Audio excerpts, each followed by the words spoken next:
చాలా ఎర్లీగానే జరుగుతున్నప్పుడు ఆంధ్రప్రదేశ్లో 44 లక్షల పైచిలుకు ఓట్లు తొలగిస్తారు అన్నప్పుడు ఒక వీడియో చేశాను. ఈ వీడియోలో కరెక్ట్గా మనం అప్పుడు వీడియోలో ఏం చెప్పామో అదే జరగబోతుంది. దాన్ని చూచాయిగా చెప్పామన్నమాట. కొన్ని రోజుల తర్వాత ఈ ఓట్లన్నీ కూడా తొలగిస్తారు అంటే అవి ఎవరి ఖాతాలో వేద్దామని చూస్తారు అని కూడా.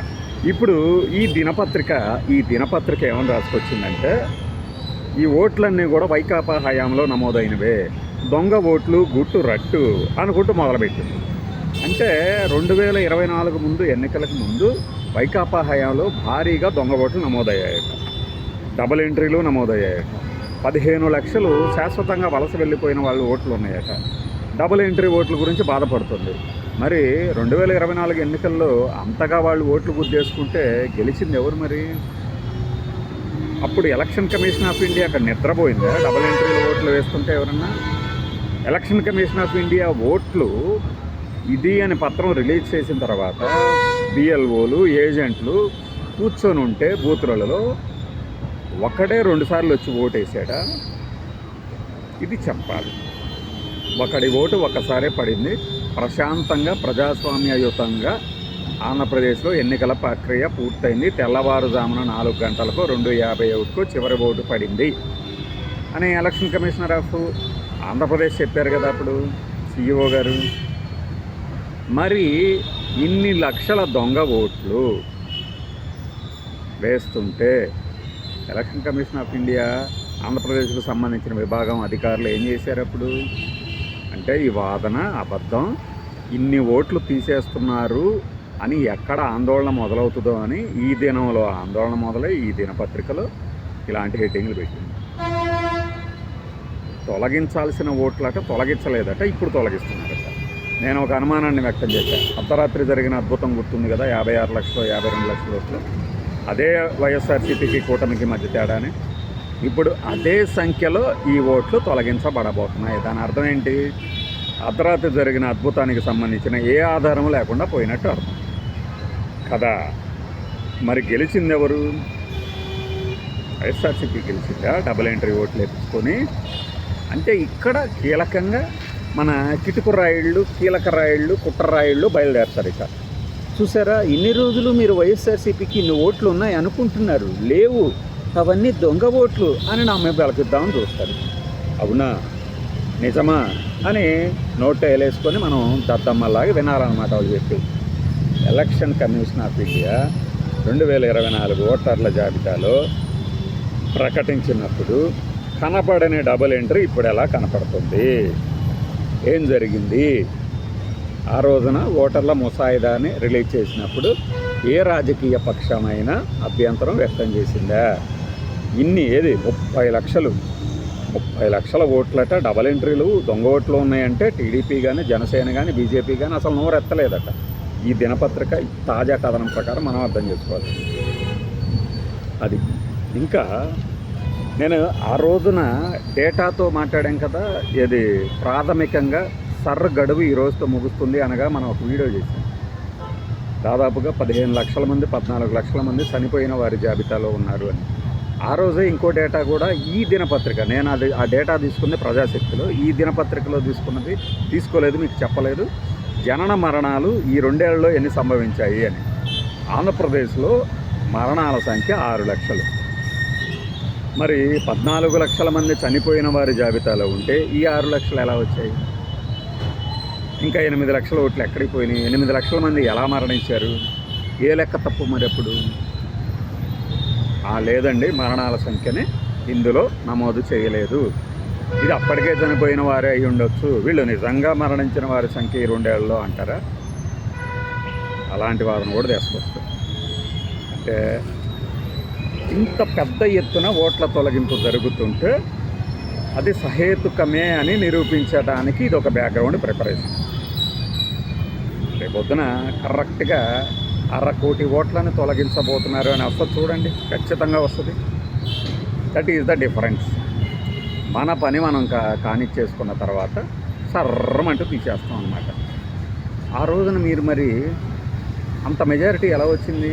అర్ధరాత్రి అద్భుతం ఎలా జరిగింది? ఆ 56 లక్షల మంది అర్ధరాత్రే ఎందుకు వెళ్ళి వేశారు ఓటు 8 తర్వాత తెల్లవారుజామున ఏ వేగంతో వేయగలిగారు? ఈ ప్రశ్నలకి సమాధానం ఇవ్వడం మానేసి ప్రతివాడు ఏమంటాడంటే 8ంటికి చెప్పేది 5ంటికి, 5ంటికి చెప్పేది 3ంటికి అని.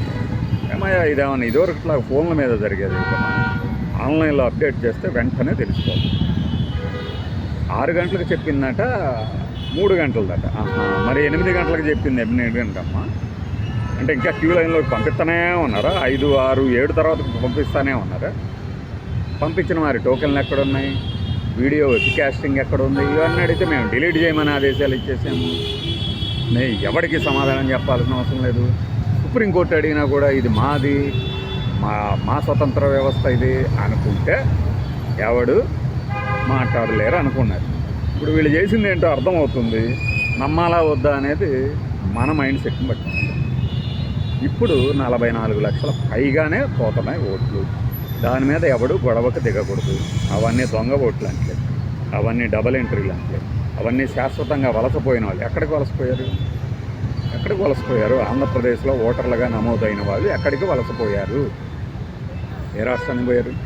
తెలంగాణనా, ఒడిశానా, మహారాష్ట్రనా, పంజాబా, ఉత్తరప్రదేశా, బీహార్కా? ఎక్కడికి వెళ్ళారు? అవి కూడా చెప్పాలి కదా. వాళ్ళకి అక్కడ కూడా ఓట్లు ఉంటో లేదో చూడాలి కదా. ఇలా ఉంటాయన్నమాట లెక్కలు.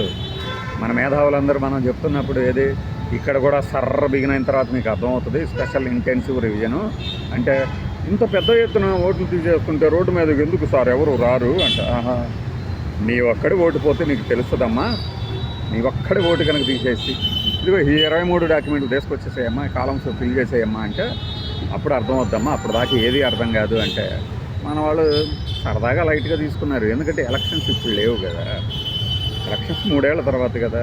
చూడండి 3 ఏళ్ల తర్వాత అంటే ఎన్నికలకి ముందు ఇంకా హడావుడి ఎలా ఉంటుందో. ప్రతివాడు బయలుదేరుతాడు, నా ఓటు తీశారు. మనకి లాస్ట్ మినిట్లో ఆత్రంగాళ్ళు ఎక్కువ కదా దరఖాస్తుదారులు.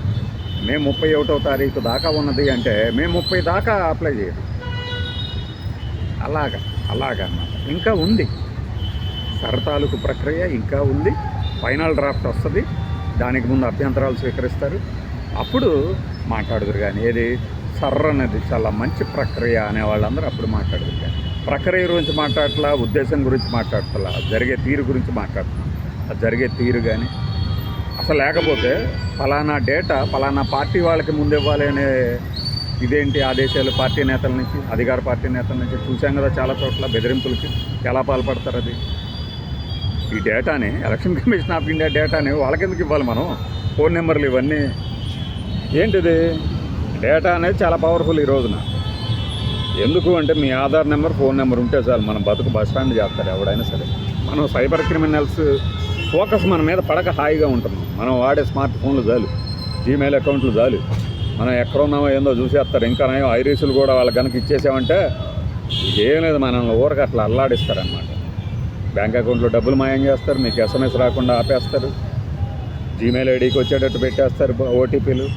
మీరు అమాయకంగా చూసుకుంటారు. మీకు SMS రాదు, డబ్బులు పోతాయి, SMS రాదు. ఎప్పుడో డ్రా చేయాలనుకున్నప్పుడు చూస్తారు, మొత్తం ఖాళీ. ఏం చేయాలి? సైబర్ స్టేషన్కి కావాలి. వాళ్ళు మనల్నే ప్రశ్నలు వేస్తూ ఉంటారు అవతలను పట్టుకోవడం మానేసి. అందుకని డేటా ఈజ్ పవర్ఫుల్. ఆ డేటాని జాగ్రత్త వాడుకోవాలి. వీలైనంత వరకు జిరాక్స్లు కూడా ఎక్కడ ఇవ్వకండి. ఇది ఖచ్చితంగా అవసరం అంటేనే ఇస్తా, లేకపోతే నాది నాకు ఇచ్చేయి. ఈ పద్ధతిలో ఉండండి.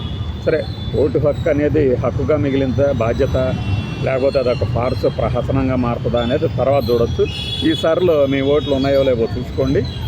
లేకపోతే వెంటనే అప్లైలు చేసుకోండి. వాళ్ళు అడిగిన డాక్యుమెంట్లు ఎక్కడో ఒక్కడ తెచ్చేసేసుకొని చేస్తూ ఉండండి. ఎందుకంటే మనం మధ్యతరగతి వర్గం కదా. అంతే, మన బతుకులు ఇలానే ఉంటాయి. ఎవడేమన్నా కూడా భయపడుతూ బతకాలి.